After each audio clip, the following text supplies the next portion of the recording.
নমস্কার বন্ধুরা, আরও একবার আমার চ্যানেলে আসার জন্য। তো এর আগের ভিডিওতে আমি বলেছিলাম যে কলকাতা নাইট রাইডার্সের প্লেইং ইলেভেনটা আমি নেক্সট ভিডিওতে বলবো। তো এই ভিডিওতে আমি বলবো যে কলকাতার প্লেইং ইলেভেন কেমন হতে পারে। তো তার আগে আপনারা যদি আমার চ্যানেলে প্রথমবার এসে থাকেন, আমার চ্যানেলটাকে দয়া করে সাবস্ক্রাইব করবেন। তো 1K সাবস্ক্রাইব বহু তাড়াতাড়ি করার ইচ্ছা। তো টাইম নষ্ট না করে তাড়াতাড়ি বলে দেই। তো কলকাতার প্লেইং ইলেভেন 90% ধরে নিন এমনই হবে। হ্যাঁ, তো ওপেনিংয়ে জেমি স্মিথ। তো কলকাতার মেন টার্গেট হবে জেমি স্মিথ অথবা by chance Jonny Bairstow. First choice obviously Jamie Smith থাকবে। তো জেমি স্মিথের সঙ্গে ওপেনিং করবে আমাদের সুনীল নারিন বা আজিঙ্কা রাহানে। আপনারা ধরে নিন 2-3 এদের মধ্যে কেউ হবে। তো আমি আজিঙ্কা রাহানের সঙ্গে যাচ্ছি, কারণ আজিঙ্কা রাহানে ওপেনিং না করালে মিডল অর্ডারে খেলালে পুরো মিডল অর্ডারটা নষ্ট হয়ে যায়। তো আপনারা সবাই জানেন। তো যার জন্য আমি আজিঙ্কা রাহানের সঙ্গে জেমি স্মিথকে ওপেনিং ধরছি। তো 3 নম্বরে আমি রাখবো আঙ্ক্রিশ রঘুবংশী। তো 3 নম্বরে আঙ্ক্রিশ রঘুবংশী খেলবে, এতে কোনো সন্দেহ নেই। তো 4 নম্বরে সুনীল নারিনকে আমি রাখবো। তো 4 নম্বরে সুনীল নারিন। তো 5 নম্বরে আমাদের খেলবে ক্যামরন গ্রিন। তো আপনারা সবাই জানেন যে আইপিএলে এইবার কলকাতা সবচেয়ে বেশি পার্স নিয়ে যাচ্ছে, 65 কোটির কাছাকাছি অ্যামাউন্ট। এত বড় একটা অ্যামাউন্ট নিয়ে যেয়ে যদি ক্যামরন গ্রিনের মতো একটা হট প্রপার্টিকে না আনতে পারে কলকাতা, তো অকশনে যেয়ে লাভ নেই। কলকাতা বাড়িতে বসে আঙুল চুষলেই হলো, অকশনে যেয়ে কোনো লাভই নেই যদি ক্যামরন গ্রিনকে না নিতে পারে। তো ক্যামরন গ্রিনকে যে নেবে এটা আপনারা 99% ধরেছিলেন, এখন 100% ধরে নিন, কারণ ক্যামরন গ্রিন ফার্স্ট মার্কি লিস্টে আসতে চলেছে। তো কলকাতা না নিলে কোনো উপায়ই নেই। চেন্নাই আর কলকাতার মধ্যে একটা যুদ্ধ হবে, এটা আমরা নিশ্চিন্তে বলতে পারি। তো ক্যামরন গ্রিন 5 নম্বরে খেলবে, এটা এর মধ্যে কোনো সন্দেহ নেই। তো 6 নম্বরে খেলবে রিঙ্কু সিং। তো রিঙ্কু সিং বর্তমান ফর্ম একটু এদিক ওদিক হয়ে যাচ্ছে, কিন্তু আইপিএল আসতে আসতে বহুত টাইম আছে। তো আইপিএল আসতে আসতে ফর্ম আসতে পারে, কি কোনো ভরসা নেই, ফর্ম আসতেও পারে।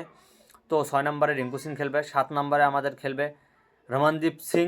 তো রমনদীপ সিংয়ের ফর্ম কিন্তু আপ অ্যান্ড ডাউন হয়ে যাচ্ছে, কিন্তু আইপিএল আসতে আসতে ঠিক হয়ে যাবে। তো আমাদের 7 নম্বরে খেলবে রমনদীপ সিং।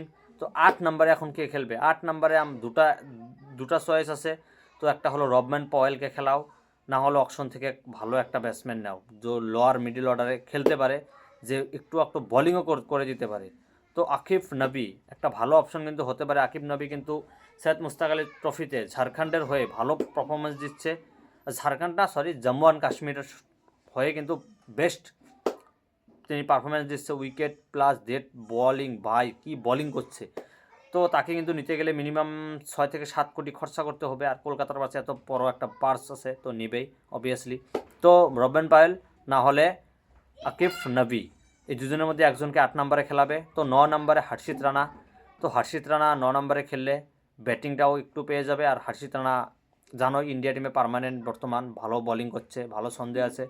তো হর্ষিত রানা 9 নম্বর। তো 10 নম্বরে খেলবে আপনার বরুণ চক্রবর্তী। তো বরুণ চক্রবর্তী বলার কিছু নেই ভাই, সৈয়দ মুশতাক আলী ট্রফিতে 2-3 ম্যাচ খারাপ গিয়েছে, বাট সে কী লেভেলের বলার আপনারা জানেন। বর্তমান র্যাঙ্কিংয়ে 1 নম্বর বলার সে, আর ইন্ডিয়ার হয়ে রেগুলার নাম্বার 1 উইকেট নিচ্ছে। তো 11 নম্বরে আপনার প্রশ্ন থাকতে পারে যে দাদা কে খেলবে। 11 নম্বরে মাতিসা পাতিরানা, চোখ বন্ধ করে মাতিসা পাতিরানাকে কলকাতা নেবেই নেবে, 13-14 কোটি 15 কোটি যা লাগুক, কারণ ডেথ বোলিংয়ে কলকাতার সবথেকে বড় সমস্যা। আর এবার এত বড় একটা চান্স পেয়েছে, মাতিসা পাতিরানার মতো একটা বলার আসবে, তাকে ছেড়ে দেবে এমনি? কখনো না, ছেড়ে দেবে না, নেবে মাতিসা পাতিরানা। তো 11 নম্বর ইম্প্যাক্ট প্লেয়ার এখানে বলতে পারো বৈভব অরোরা না হলে উমরান মালিক, দুজনের মধ্যে একজনকে নেবে।